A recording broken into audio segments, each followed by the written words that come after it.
नमस्ते। नमस्ते, प्रणाम। ये माँ विंध्यवासिनी कोचिंग सेंटर से आज फिर आपको प्रेजेंट कंटीन्यूअस टेंस के इंट्रोगेटिव सेंटेंस के बारे में बताएंगे। चलिए हम स्टार्ट करते हैं प्रेजेंट कंटीन्यूअस टेंस। अब चलिए हम एक बार फिर से पुनः दोहरा रहे हैं इसको। करें कि प्रेजेंट कंटीन्यूअस टेंस, ठीक है, इसकी पहचान क्या होती है, इसमें हेल्पिंग वर्ब हम क्या लगाते हैं, मेन वर्ब क्या लगाते हैं, ठीक है, और कैसे इसका अनुवाद होता है। चलिए हम एक बार इसको मौखिक रूप से जानेंगे। देखिए, प्रेजेंट कंटीन्यूअस टेंस की पहचान होती है जिस हिंदी वाक्य के मूल क्रिया के अंत में रहा है, रही है, रहे हैं आदि शब्द आए तो उसका अनुवाद हम प्रेजेंट कंटीन्यूअस टेंस में करते हैं। ठीक है, बात आई हेल्पिंग वर्ब मींस सहायक क्रिया। तो इसमें हम सहायक क्रिया इज, एम, आर का प्रयोग करते हैं। इज, एम, आर का प्रयोग करते हैं। और मेन वर्ब जो होती है मतलब मुख्य क्रिया, इसके मेन वर्ब मतलब वर्ब की फर्स्ट फॉर्म, मतलब जो मेन वर्ब होता है मुख्य क्रिया होती है, उसमें क्या लगाते हैं, वर्ब की फर्स्ट फॉर्म का प्रयोग करते हैं और उसके साथ क्या लगाते हैं, आईएनजी का प्रयोग करते हैं। ठीक है, तो क्या लगाते हैं, आईएनजी लिखते हैं। ये हो गया हमारा इसका पहचान और इसका हेल्पिंग वर्ब, मेन वर्ब। चलिए अब कह रहे हैं कि हमने सीखा, क्या सीखा, प्रेजेंट कंटीन्यूअस टेंस के अफर्मेटिव सेंटेंस में कि इसका जो रूल होता है, रूल मींस नियम होता है। नियम में हमको ये बताया गया है कि सबसे पहले हम क्या लिखते हैं, सब्जेक्ट लिखते हैं। अफर्मेटिव मतलब सिंपल, साधारण वाक्य में, ठीक है, तो क्या लिखेंगे, subject SUBJECT, subject plus helping verb मतलब क्या है, इज, एम और आर प्लस मेन वर्ब की first form plus ING plus object OBJECT। ठीक है, अब इसके बाद हम क्या करना है, क्वेश्चन लिखना। चलिए ये हो गया सिंपल सेंटेंस का, ठीक है, साधारण वाक्य का नियम। इसको हम क्या जाने थे, सब्जेक्ट मींस क्या होता है, कर्ता होता है। सब्जेक्ट मींस क्या होता है, कर्ता होता है। और ये क्या है आपका, इज, एम, आर क्या है, सहायक क्रिया है। सहायक क्रिया है, सहायक क्रिया हिंदी में इसको बोलते हैं, ठीक है। अंग्रेजी में क्या बोलते हैं, हेल्पिंग वर्ब। क्या बोलते हैं, हेल्पिंग वर्ब, ठीक है। मेन वर्ब मींस क्या होता है, मुख्य क्रिया। क्या होता है, मुख्य क्रिया, ठीक है। ये आईएनजी आपका क्या, फोर्थ फॉर्म के नाम से भी जाना जाता है इसे, ठीक है। ये ऑब्जेक्ट मींस क्या होता है, वस्तु होती है। क्या होती है, वस्तु होती है। चलिए ये हो गया। तो हमने एक उदाहरण देके समझाया था, वह जा रहा है। वह क्या कर रहा है, जा रहा है, वह जा रहा है। तो इसको हम क्या लिखे थे, आपको एक चीज बताई गई होगी, ही see it, he see it और किसी व्यक्ति का नाम होगा। ये आपको क्या बताया गया था, क्या बताया गया है, ही सी इट क्या है और नाम क्या है, एक कर्ता है ना, एक कर्ता है। अब इस कर्ता के साथ हमको क्या प्रयोग करना है, यहाँ क्या प्रयोग करना है, इस का प्रयोग करना है। आई के साथ क्या प्रयोग करना है, एम का प्रयोग करना है। आई भी क्या है, कर्ता है, ठीक है। वी, यू, दे, ये क्या है, ये सब भी करता है, लेकिन ये क्या बहुवचन करता है, इसलिए इसमें क्या लगेगा, आर का प्रयोग होगा, ठीक है। तो यहाँ हमको क्या लिख देना है, ही मींस क्या होता है, वो होता है, ठीक है। ही के साथ हमको क्या प्रयोग करना है, इज का प्रयोग करना है। ही इज, उसके बाद क्या लगाना है, मेन वर्ब। इसमें काम किया जा रहा है, जाने का ना, तो मेन वर्ब क्या हो जाएगा, देखिए ये आपकी पहचान है। पहचान के पहले क्या होता है, मेन वर्ब होता है, मुख्य क्रिया होती है, ठीक है। तो यहाँ क्या लिखेंगे, गो मींस जाना, गो के साथ क्या लगाना है, आईएनजी लगाना है, गोइंग। ये तो आपका कंप्लीट है ना, ठीक। सेम एक एग्जांपल पे हम लेके चल रहे हैं, ठीक है। अब इसके बाद आपका नेगेटिव सेंटेंस आ जाता है। तो यहाँ नेगेटिव सेंटेंस के लिए हमने रूल लिखा था क्या, चलिए हम नेगेटिव सेंटेंस का भी रूल लिख के इसके बाद एक्सप्लेन साथ में ही कर देते हैं, ठीक है। तब हम इंट्रोगेटिव बताएंगे, तब आपको बेटर तरीके से समझ में आएगा। चलिए इसको हटा रहे हैं,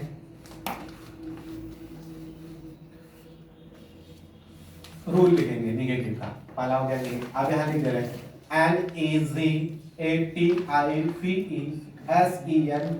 NEGATIVESENTENCE। चलिए नेगेटिव सेंटेंस हो गया। इसका मतलब होता है हिंदी में नकारात्मक वाक्य, ठीक है। जब वाक्य के बीच में नहीं शब्द आता है तो उसके अंग्रेजी हम क्या लिखते हैं, नॉट लिखते हैं, ठीक है। क्या लिखते हैं, नॉट लिखते हैं। तो चलिए हम इसका रूल लिख रहे हैं। RULE रूल मींस क्या होता है बच्चों, नियम होता है। क्या होता है, नियम होता है। इसको लिखेंगे subject SUBJECT plus is am oblique are, ठीक है, plus not plus main verb की first form plus ING plus object OBJECT। Object हमने क्या लिखा, ऑब्जेक्ट लिख दिया, ठीक है। अब क्या करेंगे, एक एग्जांपल आपको दे देंगे, वही सेम एग्जांपल हम देंगे, ठीक है। लिखेंगे वह नहीं जा रहा है, वह नहीं जा रहा है, वह नहीं जा रहा है, ठीक है बच्चों। तो वह नहीं जा रहा है, इसमें भी आपको क्या मिला, रहा है मिला है। क्या मिला है, रहा है मिला है। तो रहा है मिला है तो हमको कौन सा टेंस दिख रहा है, इसमें प्रेजेंट कंटीन्यूअस टेंस दिख रहा है ना। तो चलिए इसके अनुसार हमको हेल्पिंग वर्ब लगाना रहेगा। इसमें हेल्पिंग वर्ब क्या प्रयोग होती है, इज एम आर का प्रयोग होता है। तो ठीक है, तो हम इज एम आर जान लिए हैं। अब उसके बाद क्या करना है, वह की अंग्रेजी हम यहाँ क्या लिखेंगे, सी लिखेंगे कि ही लिखेंगे। तो यहाँ हमको देखना है वह नहीं जा रहा है, इसका मतलब कोई व्यक्ति है, पुरुष जाति का बोध करा रहा है। तो यहाँ क्या लिखेंगे, ही लिखेंगे। ही मींस क्या होता है, वह होता है, ठीक है। तो ही लिख दिए। ही के साथ हमको क्या प्रयोग करना था, इज का प्रयोग करना था। तो हमने क्या लिखा, इज लिखा, ठीक है। उसके बाद क्या करना है, इसके बाद क्या लिखना है हमको, नॉट लिखना है। NOT, नॉट मींस क्या होता है, नहीं, ठीक है। अब क्या करा, जाने का काम करा, मेरा वर्ब क्या है, जाने का। तो क्या लिखेंगे, गो लिखेंगे, उसमें क्या लगाएंगे, ING लगाएंगे। ये सेंटेंस हमारा क्लियर हो गया बच्चों। इसको हम एक साथ बोलेंगे, he is not going, he is not going, ठीक है। आशा कर रहे हैं कि यहाँ तक आपको समझ में आ गया होगा। चलिए हम इसका इंट्रोगेटिव सेंटेंस बता रहे हैं, ठीक है। तो थोड़ा सा हम एक बार इसको फिर से बता रहे हैं, ठीक है। चलिए सीखिए। कह रहे हैं कि बच्चों ये लिखा है प्रेजेंट कंटीन्यूअस टेंस, ठीक है। ये क्या प्रेजेंट कंटीन्यूअस टेंस है, इसकी पहचान हमने बताया है जब या जिस हिंदी वाक्य के मूल क्रिया के अंत में रहा है, रही है, रहे हैं आदि शब्द आए तो उसका अनुवाद हम प्रेजेंट कंटीन्यूअस टेंस में करते हैं, ठीक है। तो अब इसका जो अफर्मेटिव मतलब सिंपल सेंटेंस साधारण वाक्य बोलते हैं ना आप लोग, उसका रूल क्या है, नियम क्या है, उसको हम लिखेंगे। तो रूल मींस होता है नियम। यहाँ लिखेंगे subject plus is am are plus main verb की first form plus ING plus object, ठीक। तो चलिए अब क्या जानते हैं, सब्जेक्ट मींस क्या जानते हैं, कर्ता जानते हैं। इज एम आर यहाँ हमारा क्या है, हेल्पिंग वर्ब है, सहायक क्रिया है। तो सहायक क्रिया जो है हमारी इज एम आर यहाँ है, और यहाँ मेन वर्ब क्या है, इसमें मेन वर्ब के क्या लगाते हैं, फर्स्ट फॉर्म का प्रयोग करते हैं, और इसके साथ क्या लगाएंगे, ING का प्रयोग करेंगे। फिर उसके बाद क्या लिखेंगे, ऑब्जेक्ट लिखेंगे। ऑब्जेक्ट मींस क्या होता है, वह सोता है, ठीक है बच्चों। चलिए हम कह रहे हैं कि वह जा रहा है, वह क्या कर रहा है, जा रहा है। फॉर एग्जाम्पल हमने क्या दिया है कि वह जा रहा है, वह क्या कर रहा है, जा रहा है। इसका मतलब क्या है कि कोई पुरुष है, कोई क्या है, पुरुष है, व्यक्ति है, ठीक है। तो इसमें क्या पुरुष जात का बोध हो रहा है, इसलिए हम यहाँ क्या लगाएंगे, ही का प्रयोग करेंगे वह के लिए। और ही के साथ क्या लगता है, इज का प्रयोग होता है, ठीक है। इज लगाएंगे। उसके बाद गोमिस क्या होता है, जाना। गोमिस क्या होता है, जाना। इसमें क्या लगाएंगे, ING लगाएंगे, हो जाएगा ही इज गोइंग, ठीक है बच्चों। चलिए हम एक एग्जांपल दे करके आपको इसको क्या किए हैं, फिर से रिन्यूअल कर दिए, ताजा कर दिए हैं इस क्वेश्चन को जो हम पहले बताए थे। चलिए अब कह रहे हैं कि इसका नेगेटिव सेंटेंस क्या होता है, ठीक है। तो नेगेटिव सेंटेंस मींस होता है नकारात्मक वाक्य। नेगेटिव सेंटेंस क्या होता है, नकारात्मक वाक्य।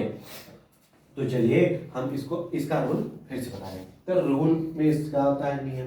इसके साथ हमको क्या करना है, जब नेगेटिव सेंटेंस की बात आएगी तो इसमें क्या होगा, नहीं शब्द पूछा जाएगा, बीच में क्या होता नहीं होगा। उसमें क्या होगा, जैसे कह रहा है कि वह नहीं जा रहा है, वह नहीं जा रहा है, ठीक है। तो इसमें क्या होगा, नहीं शब्द बोला जाएगा। और नहीं की अंग्रेजी हम क्या लिखते हैं, नॉट लिखते हैं। क्या लिखते हैं, नॉट का प्रयोग करते हैं नहीं के लिए। तो चलिए कह रहे हैं कि इसमें हम क्या लिखेंगे, rule subject plus is am are. क्या लिखेंगे, is am are plus not plus main verb की first form plus ING plus object. देखिए यहाँ हमने क्या किया, हेल्पिंग वर्ब मतलब सहायक क्रिया के तुरंत बाद क्या किए हैं, नॉट का प्रयोग किया। क्या किया है, नॉट का प्रयोग कर दिया। फिर उसके बाद क्या लिखा है, मेन वर्ब मतलब मुख्य क्रिया लिखा है। फिर उसके बाद प्लस ING, फिर मुख्य क्रिया लिखा है, फिर आईएनजी लिखा, फिर क्या लिखा है प्लस, उसके बाद क्या लिखा है ऑब्जेक्ट का प्रयोग किया है। ठीक है, अब चलिए एक एग्जांपल हम लिख रहे हैं, कह रहे हैं कि जो वह नहीं जा रहा है, जैसा कि हमने कई बार इसको रिवॉल्व किया, कई बार बताया है,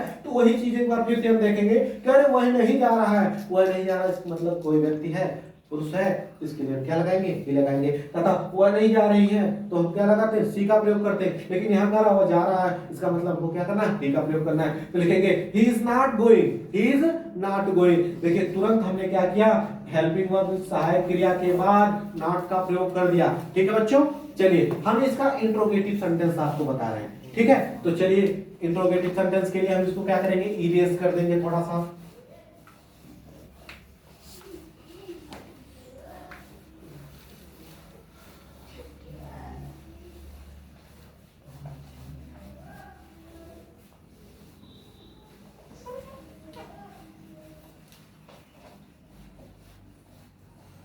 चलिए हम लिखेंगे interrogative sentence, I N T E R R O G A T I V E S E N T E N C E. इसका मतलब होता है प्रश्नवाचक वाक्य। इंट्रोगेटिव सेंटेंस मींस होता है प्रश्नवाचक वाक्य। देखिए बच्चों, इंट्रोगेटिव सेंटेंस दो प्रकार, प्रश्नवाचक वाक्य कितने प्रकार के होते हैं, दो प्रकार के होते हैं। एक होता है यस या नो टाइप, मतलब इसमें यस या नो में जवाब दिया जाता है। ठीक है, और दूसरा होता है क्वेश्चन टाइप, जिसमें WH टाइप इसे बोलते हैं। ठीक है, क्वेश्चन टाइप तो ये भी होता है, लेकिन उसमें क्या होता है WH टाइप होता है। इसमें क्या होता है WH टाइप में जैसे व्हाट, व्हेन, व्हाई, ठीक है, ये सब आता है। चलिए हम एक पहला बता रहे हैं आपको, कह रहे हैं कि क्वेश्चन टाइप यस या नो टाइप वाला पहला हम आपको बता रहे हैं। देखिए, जब वाक्य की शुरुआत क्या शब्दों से, जब वाक्य की शुरुआत क्या शब्दों से हो, ये क्या बता रहे हैं फर्स्ट टाइप, मतलब यस या नो टाइप वाला। कह रहे हैं कि जब वाक्य की शुरुआत क्या शब्दों से हो तो उसकी अंग्रेजी हम टेंस के सहायक क्रिया के अनुसार, मतलब हेल्पिंग वर्ब के अनुसार प्रयोग करते हैं। क्या करते हैं, हेल्पिंग वर्ब। जब वाक्य की शुरुआत किससे हो, क्या शब्दों से हो, कैसे, क्या शब्दों से। जब वाक्य की शुरुआत किससे हो, क्या शब्दों से हो, तो उसकी अंग्रेजी हम सहायक क्रिया के अनुसार प्रयोग करते हैं। ठीक है, तो चलिए हम इसका रूल लिख दे रहे हैं। रूल हो गया। अब रूल में हम इसको दिखाएंगे कि क्या कैसे हमको क्या करना है, प्रयोग करना है। तो इसमें हमको सबसे पहले क्या लिखना है, इज लिखना है, ऑब्लिक एम लिखना है, ऑब्लिक आर लिखना है। Is am are plus subject SUBJECT plus main verb की फर्स्ट फॉर्म प्लस क्या लिखेंगे ING लिखेंगे प्लस ऑब्जेक्ट लिखेंगे OBJECT। ऑब्जेक्ट मीन्स होता है क्या, वस्तु। इसमें क्या लगाएंगे, क्वेश्चन मार्क लगाएंगे। देखिए बच्चों, प्रश्नवाचक सेंटेंस, प्रश्नवाचक वाक्य, ठीक है, जिसमें भी आपसे कुछ क्वेश्चन किया जाए, ठीक है, वहां क्या लगाएंगे, फुल स्टॉप का प्रयोग नहीं करेंगे, वहां क्वेश्चन मार्क का प्रयोग करेंगे। ठीक है, तो चलिए हम ये एग्जांपल के साथ आपको बताएंगे। अभी कह रहे हैं, देखिए हम कहेंगे अभी आपसे इस सहायक क्रिया के अनुसार क्या करते हैं, प्रयोग करते हैं। जब वाक्य की शुरुआत किससे हो, क्या शब्दों से हो। ठीक है, तो क्या शब्दों से हो तो हम लिखते हैं। तो इसमें रूल में सबसे पहले देखिए बताया गया है कि हमने क्या लिखा, ये चीज आपकी क्या है, हेल्पिंग वर्ब है। इसे हम क्या जानते हैं, हेल्पिंग वर्ब जानते हैं। ये आपका सब्जेक्ट है, ये क्या है आपका सब्जेक्ट है। सब्जेक्ट मींस क्या होता है, कर्ता होता है हिंदी में। ठीक है, ये आपका क्या है, मेन वर्ब है, जिसे हम मुख्य क्रिया के नाम से जानते हैं। ING को हम फोर्थ फॉर्म के नाम से जानते हैं। ऑब्जेक्ट मींस हमारा क्या होता है, वस्तु होती है। ठीक है, तो ये चीज आपका हो गया। चलिए अब इसमें हम क्या करते हैं, लिखेंगे क्या, एग्जाम्पल है। ठीक बच्चों, एग्जाम्पल है कि क्या वह जा रहा है, क्या वह जा रहा है, क्या वह जा रहा है। अगर ये लगाएंगे तो आपका गलत हो जाएगा, इसलिए हमको क्या करना है, क्वेश्चन मार्क का प्रयोग करना है। ठीक है, तो लिखा है क्या वह जा रहा है।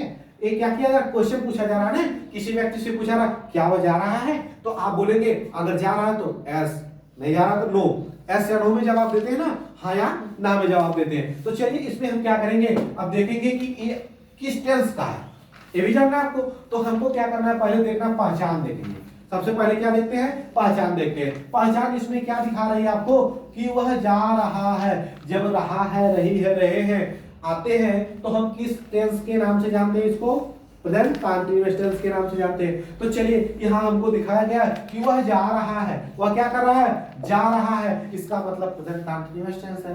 ठीक है, अब कंटीन्यूअस टेंस में हमको क्या प्रयोग करना है, इस एम आर का प्रयोग करना है, हेल्पिंग वर्ब। ठीक है, तो यहाँ हम देखेंगे कि हमारा जो सब्जेक्ट है क्या है, सब्जेक्ट है वह क्या है, एक वचन करता है या बहुवचन करता है, और इसकी अंग्रेजी क्या होगी। ठीक है, तो सब्जेक्ट हमको मिला कि यह क्या है, एक वचन करता है, ये क्या है, एक वचन करता है। इसके साथ हम क्या करेंगे, क्या करेंगे, क्या प्रयोग करेंगे, ही के साथ हम क्या प्रयोग, वह की अंग्रेजी क्या लिखते हैं, ही लिखते हैं। तो ही के साथ हमको क्या प्रयोग करना होता है, चलिए यहाँ लिखते रहे, ही, सी, इट, और किसी एक व्यक्ति का नाम होगा। ठीक है, तो इसके लिए हमको क्या प्रयोग करना है बच्चों, इसका प्रयोग करना है, इसका प्रयोग करना है, इसका प्रयोग करना है। आई के साथ हमको हमेशा एम का प्रयोग करना है इसमें, और क्या, वी, यू, दे, इसके साथ हमको क्या करना है, आर का प्रयोग करना है। ठीक है, इसके साथ का प्रयोग करना है, आर का प्रयोग करना है। तो ठीक है, ये चीज हमको क्लियर है। तो चलिए हम यहाँ लिखेंगे इज क्यों लिखेंगे, क्योंकि हमको ही के साथ क्या लगाना था, इज लगाना था। तो हमें सूत्र में बताया गया सबसे पहले हम क्या लिखेंगे, सहायक क्रिया लिखेंगे। तो हमने क्या लिखा, इज लिखा सहायक क्रिया के रूप में, और उसके बाद सब्जेक्ट हमारा क्या है, ही मीन्स क्या होता है, वो होता है। ठीक है, अब क्या लिखेंगे, गो मीन्स क्या होता है, जाना लिखेंगे, और उसके बाद क्या लगाएंगे, आईएनजी लगाएंगे। ठीक है बच्चों, इसमें कंप्लीट हो गया सेंटेंस। इसको एक साथ बोलेंगे, ही इज गोइंग, बोलेंगे नो, क्योंकि एक क्या प्रश्नवाचक वाक्य है, इसमें बोलेंगे इज ही गोइंग, क्या वह जा रहा है, क्या वह जा रहा है, अगर है तो ठीक है, नहीं तो नहीं है। ठीक है बच्चों, चलिए एक एग्जांपल और दे रहे हैं कि क्या वह किताब पढ़ा रहे हैं, क्या वह किताब पढ़ा रहे हैं। ठीक, क्या वह किताब पढ़ा रहे हैं। तो यहां से हमको फिर वही चीज करना है। इसमें देखिए लिखा है आपका पहले, ये क्या है, क्या शब्द है। ठीक, यहाँ वह लिखा है, किताब लिखा है, पढ़ाना लिखा है। ठीक है, यहाँ क्या रहे हैं, यहाँ क्या है, ठीक, इतना लिखा गया। अब चलिए ये चीज आपको क्लियर हो गई, लेकिन यहाँ हमारा क्या छूटा था, क्वेश्चन मार्क छूटा था। ठीक है, तो चलिए हम इसका एक बार फिर से समझें। क्या की अंग्रेजी हम क्या लिखेंगे, इज लिखेंगे यहाँ पर। ठीक है, वह की अंग्रेजी हम क्या लिखेंगे, ही लिखेंगे। पढ़ाना की क्या लिखा, पढ़ा रहे, पढ़ा रहे हैं। तो यहां से क्या हो जाएगा, TEACH, उसमें क्या लगाएंगे, ING। ही इज नहीं, इज ही टीचिंग क्या, बुक, BOOK। एक साथ मिला के बोलेंगे बच्चों, एक साथ मिला के क्या बोलेंगे, is he teaching book, is he teaching book. इसका मतलब होगा क्या वह किताब पढ़ा रहे हैं। ठीक है, ठीक है बच्चों, आशा करते हैं आपको समझ में आ गया होगा। फिर मिलेंगे हम अगले टेंस में। ठीक है, आज के लिए धन्यवाद।